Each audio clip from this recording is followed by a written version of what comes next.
We have one case scheduled for oral argument this morning, the case of Susan Siegel versus State of Florida Department of Corrections. Counsel, are you ready to proceed? Yes, Your Honor. You may approach, counsel. Thank you, Your Honor. Counsel, we've allocated 15 minutes per side for the oral argument. Would you like to reserve some time for rebuttal? I would say 10 and 5. We should, a break 10 and 5. Thank you, Your Honor. Gary Lee Printy on behalf of the appellant Susan Siegel.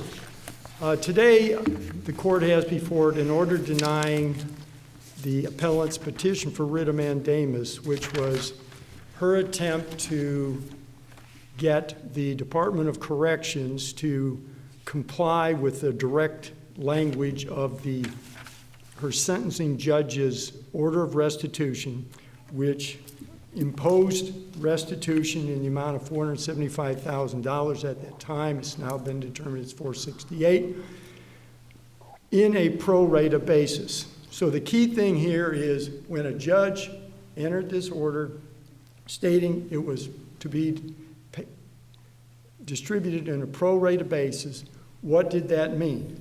For the DOC, that means, well, we'll get the numbers, we'll get the money, and we'll plug it into this computer, and it will tell us something that won't be pro rata, but it'll be pro rata as we determine it. Well, the order did not say. You say it was pro rata as the department determined it. Was it just a completely arbitrary number, or do they have a definition? They have some. Do they have a definition of pro rata that you're aware of? No. And if they had, then the judge would have said in a manner to be determined by the Department of Corrections. That's not what he said. He said in a pro rata basis. So you take these amounts, and here's why this is important. There's multiple defendants, but only 2 of them are involved in this manner, the appeal today. One of them is Ms. Siegel, who was ordered to pay $229,413 to Clement Park, a victim, and to Eastgate, a victim, in order to pay $238,645 to that entity. Michael Ramus, co-defendant who entered a plea with the identical plea documents same day, he was required to pay that same $238,645 to Eastgate, but he was required to pay $278,195 to Clyde Trust. I think we understand the directives, but for more specific questioning, I think what my understanding of the appellee's argument is it depends on the victim groups. So once you plug in this formula, and I appreciate both briefs, they did a great job, both of you did a great job explaining math, which is sometimes hard to write about, but it seems to me their position is what we always do is it's per victim. So some victim groups may be bigger than other victim groups, and when we spread it out per payment by victim, you're going to have an unequal amount paid. But I think the counter argument from you in your reply brief that I want to hear about is recognizing COPS has 2 application methods. One, if the judge specifically says this is how I want it paid, and then 2, if it's an amount and then there's no specifics, then the system works it out. So is it your argument that in this case, the original judge's order assigns percentages that should control, in this case, over and above a random plug-in of the COPS system? That's exactly it, Your Honor. He said on a pro rata basis. If you look up, pro rata is a term of legal art that means on an equivalent distribution. And so, and he didn't address any other thing. That's what he said. So that's specific enough. He didn't say, like I said, in a manner to be determined by them. So we're talking about the same where it was a female judge that wrote the... No, Your Honor. It was Judge Thomas Barber, who then later got appointed to the federal bench, was the initial judge. Mm-hmm. And that's kind of caused a problem here because I think, I only got into this case for the appeal, but I think my client, Ms. Siegel, has been arguing this pretty much. Well, she had a lawyer and then she was doing it herself. Yeah, I thought there was a judge subbed in for him, but I just want to make sure we're talking about the same order. Judge Barber signed the order. And then he left, and now there's a Judge Laura Ward, who's the new judge, who's the successor judge on this case. She wasn't the judge who wrote the original order. If there had been, Judge Barber had still been sitting there, Ms. Siegel could have gone back to him and said, clarify your order. They're doing it this way. It's my understanding it should be this way. You, Judge, tell them and tell me what is the correct way to do it. Judge Ward had that opportunity but said, no, your relief, I'm going to address that. I'm going to say you should go to Mandamus in Leon County and take care of that there. They'll tell you if you're right or wrong about that. But why this is also important is the victims of the Eastgate Company, those people are receiving and have received $54,000 less restitution that they would have received out of the payments that have been made. Mr. Ramos, his share of this was $54.46, $54 to Clyde Trails, $46 to Eastgate. He paid $341,000. If you do the math on that, that means $157,000 should go to one party, to Eastgate, and the rest to the Clyde Trail people. But instead, under DOC's formula, only $104,000 of his restitution has gone to Eastgate.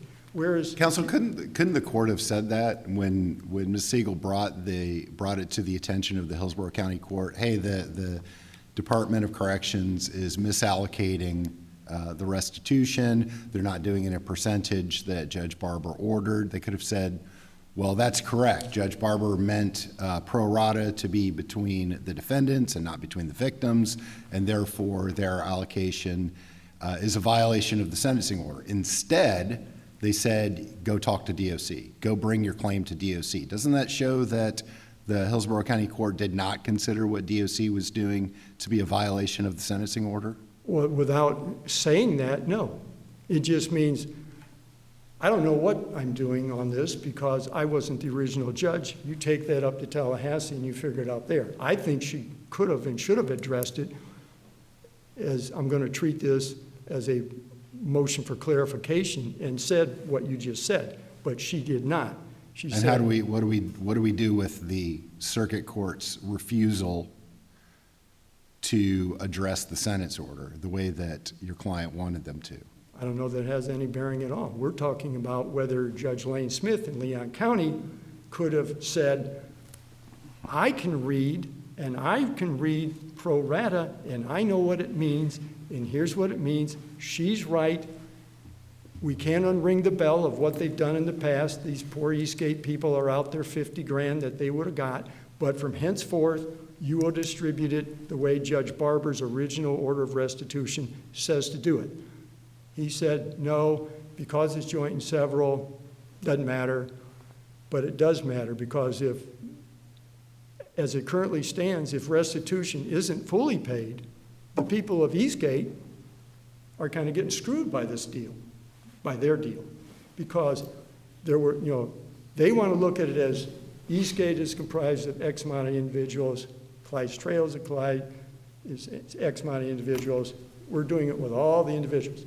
Whereas, to me, the only way I think you can read it, since the judge, his order says pro rata, is Eastgate is going to get their percentage on an equivalency. Clyde Trail will get there. And however you divide up that number amongst those people is individual distribution. Certainly, if we order or the circuit court ordered Mr. Ramos to pay more to the Eastgate victims, that it would mean less for the Clyde Trails victims then. So either way, the victims, there's only so much money to go around. Well, but you're right, that's why it's on a percentage pro rata basis. It is what it is. Counsel, you mentioned the key words was joint and several liability. That is, each defendant was held jointly and severally liable for the full amount. In view of that, what was the clearly established right of the appellant to require DOC to reapportion the pro rata share? Well, she's acting because she thinks the people of Eastgate are losing out on this, and right now, she is also credited $54,000 less of what the amount she has to pay. Since they're both jointly and several for Eastgate only, You know, she has nothing to do with Clyde Trails, and Ramos has nothing to do with Clement Park. So looking at Eastgate, how are the people of Eastgate Solutions getting compensated? They're not.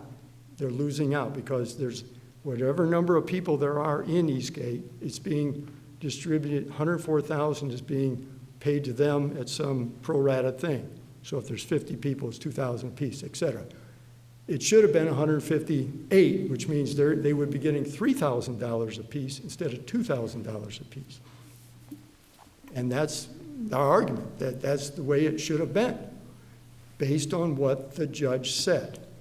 Because when you enter a plea agreement, because she paid $200,000 in inheritance from her father's death to put up $200,000 to enter into this plea. That was one of the conditions of the plea.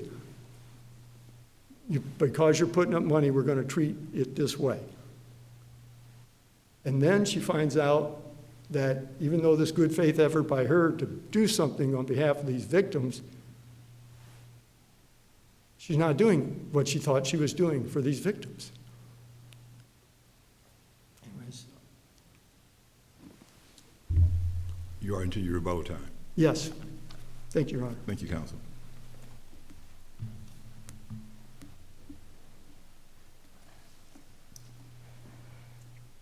May it please the court. My name is Maria Hossein, and I represent the appellee, the Florida Department of Corrections.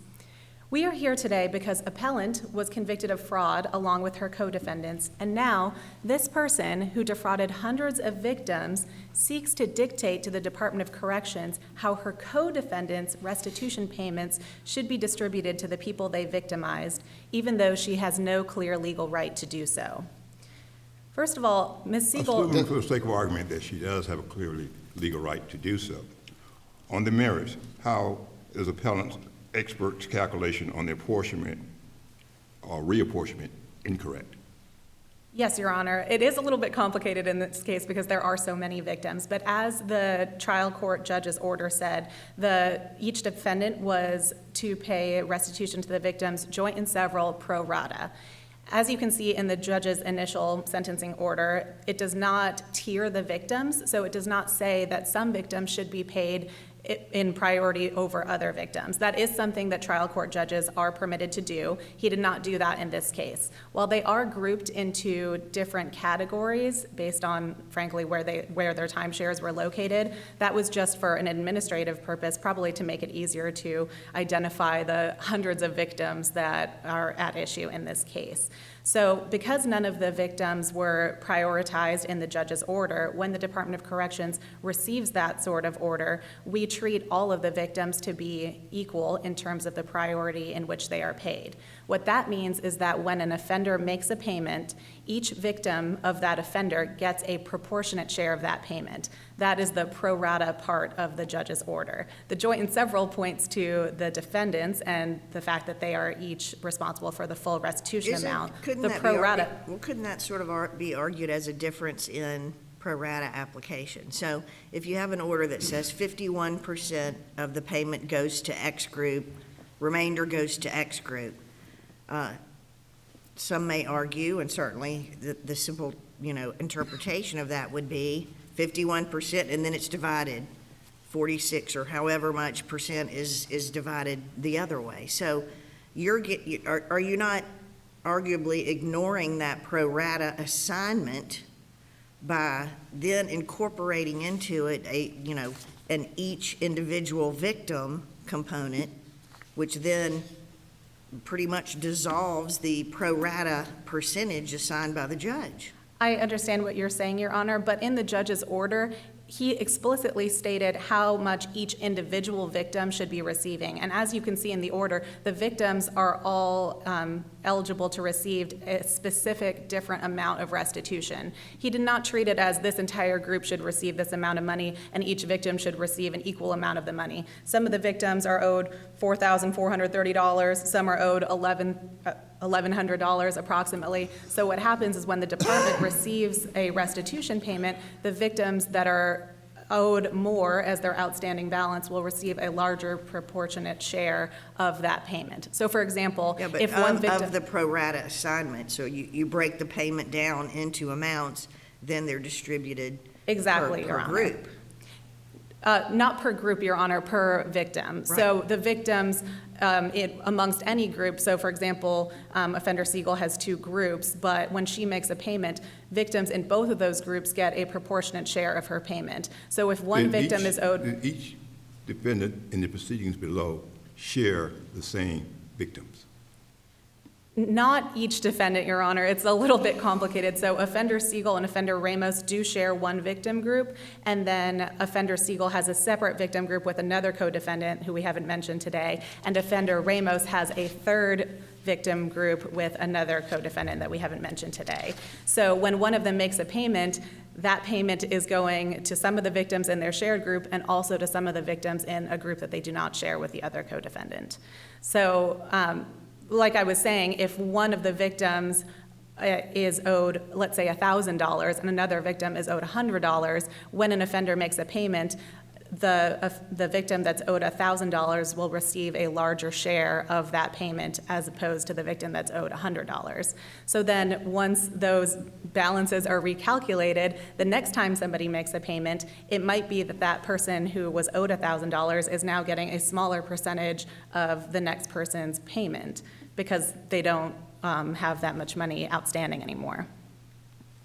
Is there a civil remedy? Say, you know, all the victims are paid, regardless of the pro rata argument. At the end of the day, all the victims are paid. Is there a civil remedy that's available for these co-defendants to work this out separately after all victims are paid? Yes, Your Honor. The department would argue that there is an alternative remedy, such as that it exists frequently in tort cases where one tortfeasor will go to a civil court and try and collect an amount of the restitution they've paid from their other tortfeasor. So the Department of Corrections would argue that Offender Siegel could take Mr. Ramos to a civil case to attempt to collect some of the money if she feels that she did not pay her fair share. But again, Counsel, since the they're fact both... that the defendants were held jointly and severally liable for the proceeds, how could one defendant have a cause of action against another defendant in a civil proceeding? Yes, Your Honor, that is the Department of Corrections' entire point. Since they are joint and severally liable, the Offender Siegel is responsible for 100% of the restitution amount that was ordered to be paid. So she does not have standing even to bring this today because she has not been injured unless she is paid at least 1 penny more than the restitution ordered by the court. It is a benefit, of course, that Offender Ramos makes payments towards their joint group, but that is just a benefit. It's not a right. Offender Siegel is responsible for 100% of the payment. So whether that means that she gets to pay a little bit less because Offender Ramos made a payment, or maybe in an alternative universe he didn't make any of the payment, she still would have to pay 100% of that restitution amount. Would it be appropriate if you assigned 100% of Ramos's payments to the Clyde Trails defendants, all of it, and just said, well, you know, Ms. Siegel can handle the Eastgate defendants. We're just going to go ahead and assign 100% to Clyde Trails? Well, my answer is twofold, Your Honor. One is that the department is attempting to comply with the trial judge's order, which says that the victim should be paid pro rata, meaning they should each get their own proportionate share. But it's the department's opinion that if we were to allocate one offender's payments all towards one victim group, that would just be re-victimizing the other victim group. There's nothing in the judge's order that said that one victim group is more important than another one, and that's just Offender Siegel's opinion that, of course, she would like her victims to be paid off before Offender Ramos's. But that's not fair to the victims. The whole point of joint several restitution is to put the risk on the offenders and to make the victims whole through this restitution. And so by paying off a different victim group first, the shared victim group would be being re-victimized, essentially. But my suggestion, would it be permitted because the liability was joint and several? Would it be permissible? Well, Your Honor, I believe the joint and several points more to the fact that each offender is responsible for the full amount of their victim group, and that is of their victims, and that is why the department is paying distributing these restitution payments equally towards all the victims. I don't think the victim groups really matter. They were just administrative purposes by the trial judge. Again, because if they did matter, he would have what's called tiered them and would have said that one victim group is more important than the other. If the Department of Corrections were to do as Offender Siegel wanted and prioritize one victim group, we would not be complying with the judge's order. Additionally, Offender Siegel can point to no clear legal right that says that the distribution of payments should be the way that she desires. And as you know, that is one of the elements of a petition for writ of mandamus, and she hasn't been able to point to anything that says that the department is not distributing the payments in the way that the judge has ordered.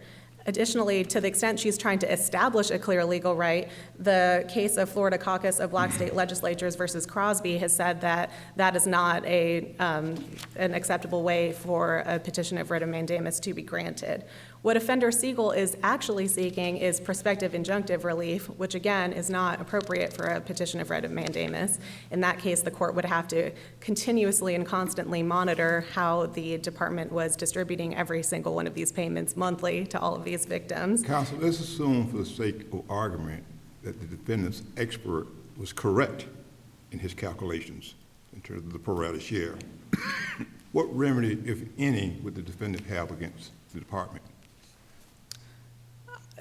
I cannot think of a clear legal right that the defendant would have in order to essentially sue the Department of Corrections for distribution of these restitution payments. As in Florida Statute 775.089, the court can order the Department of Corrections to collect and distribute restitution payments as per the court's order, and that is what we are doing.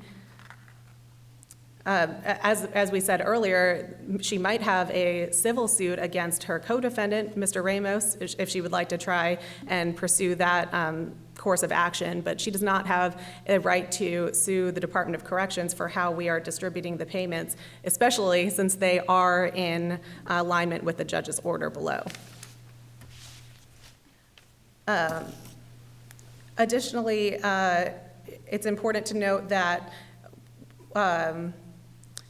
once again, when we were talking about joint and several and pro rata, which are the two phrases that the judge used in the order below, we can't read joint and several and pro rata to both be about the defendants or the victims. It has to be that joint and several is indicating the defendant's responsibility and pro rata is indicating the amounts that are owed to the victims, because joint and several means that they are each responsible for 100% of the restitution amount, whereas pro rata means your proportionate share. So those can't be read together. That would be like reading joint and several and comparative negligence together, for example. Those terms are conflicting. So it has to be that the joint and several goes towards the defendants and their responsibility for paying 100% of the payments to the victims. And pro rata means that the department should be giving the payments to the victims in the specific amounts that the judge said that each victim is owed in his sentencing order. And speaking of conflicts and potential conflicts, in studying the COPS application and looking at the formulas that you use, I noticed that as a denominator, there's a factor of total months of payment required before probation ends. So if that's a fluctuating component based on where a defendant is in their restitution payment, affecting whether probation continues or not, wouldn't the application in this circumstance implicate constitutional issues? It hasn't been raised in these briefs because obviously it maybe is not yet right, but isn't that a conflict that arises with the DOC application? Your Honor, despite what opposing counsel was arguing, the COP system is not some sort of arbitrary system that's assigning random numbers about how these victims should be being paid. Instead, as you mentioned, one of the factors is how many months that an offender has left on probation and how the payment should be divided based on that number of months. As you know, an offender can't get off of probation until they've completed their restitution payments, and so that calculation is just based on the number of months they have left on probation and the minimum monthly amount that they would have to pay in order to fully have paid off their restitution prior to the conclusion of their probation so that those two goals can align, the payment of all the restitution and the date that the offender should be finishing his probation. And so that is one of the factors that's in the COP system. And then the other factor is, like I said, the outstanding balance that is owed to each victim. And so those balances are manually adjusted each time that an offender makes a payment to a victim. Because, of course, if a victim's owed $1,000 and then they get $200, well, they're no longer owed $1,000. Now they're owed $800. So those balances change, and therefore the percentages of the payments that each victim gets changes each time an offender makes a payment as well. So those percentages that Mr. Printy was pointing out, his numbers are based on the original court order and the percentages of the full groups in the original court order. But those percentages change based on the payments that Ms. Siegel makes and the payments that Mr. Ramos makes. And because of that, those percentages that are going to each victim are always fluctuating and are fluid. So there might be one month, such as the month that his expert did the analysis, I believe that was in February, that was in July 2021. Those were the percentages that he used at that period of time, and he based them off of the original court order. But as you can see in the record on pages 510 and 514, for example, those are showing numbers from February 2022, which are different from the original court order, as I said, because the numbers fluctuate based on the payments and how many payments have been made to a specific victim that these offenders might share or might not share.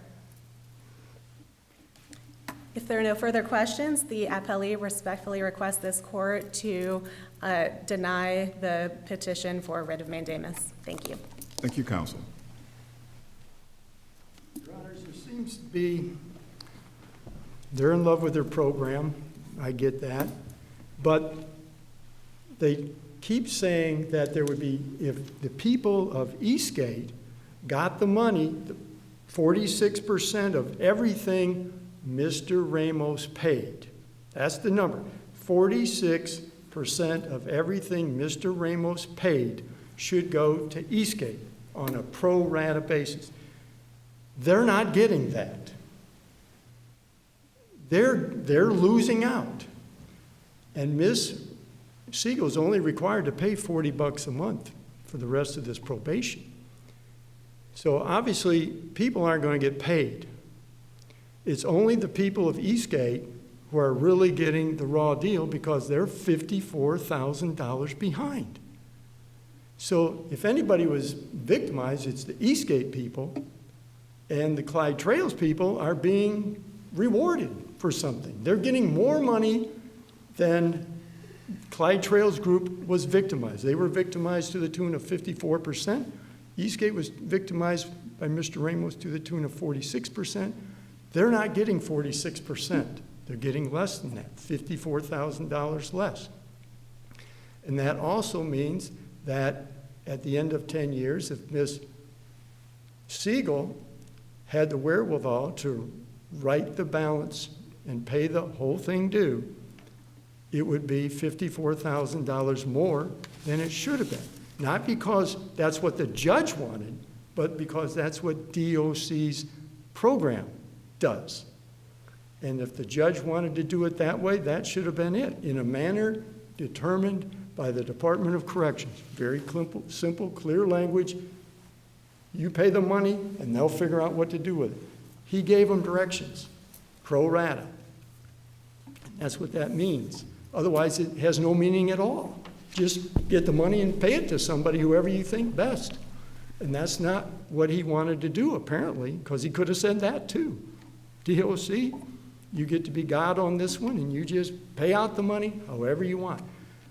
And those people will never get their money, because even if you grant this mandamus, they're not going to get it back. Now, I suppose they would have an action against DOC, you could say, for not following this judge's order. By not following the judge's order, you cheated us out of $54,000, and we want it, so DOC, you pay us, because it was your computer program that cheated us, not the payment by Ramos and Siegel, but their program. So that's where we are. Thank you, Ron. And Thank you, councils, for your respective oral arguments this morning. We are adjourned. All rise.